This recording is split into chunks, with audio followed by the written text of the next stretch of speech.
Dysfunctional vet here.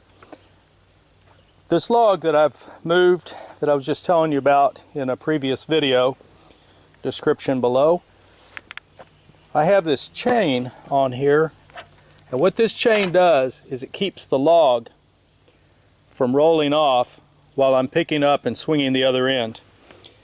Sawmills have what you call dogs, or stops. See this one right down here, I got my hand on it. There's another one right over there. Focus in on it. You also have a tie-down dog, which is right in here. Difficult to see, but it's there. Now that I have this into place, what I'll do is I'll take these chains off, get this orange paint out of the way, and put this tie-down dog on it. I'll clean the rest of the bark off, and in order to make my saw blades last longer, I'll actually get all this dirt off that you see here, and I'll hose this thing down. It gives me significant longer life with my saw blade due to the dirt, and the water costs less than the blades actually. Previously I talked about the termites being there. See them?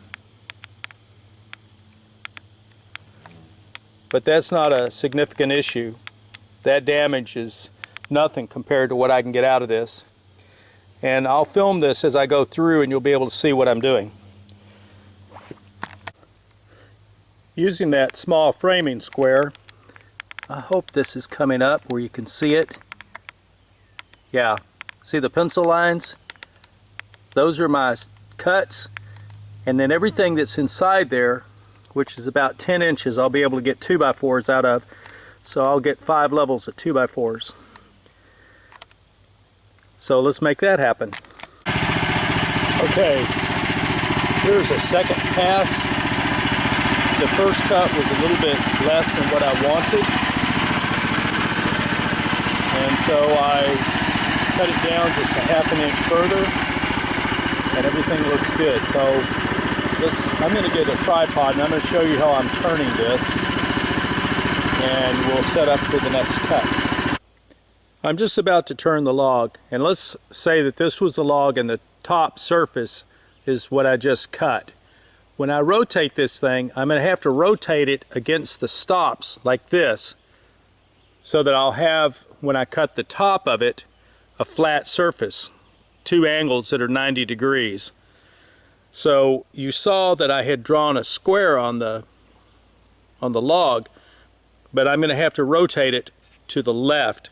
And so if you're curious why I'm doing that, it's so that I'll have this outside edge against those stops, and then I can square the thing up, and then I can flip it wherever I want to make the rest of my cuts. All right, troops, let's make that happen.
these are the last of the cuts. And I'm going to show you something that I do. I think I'm the only one that does this. My saw comes down to a certain point where it will just barely nick the top of these stops.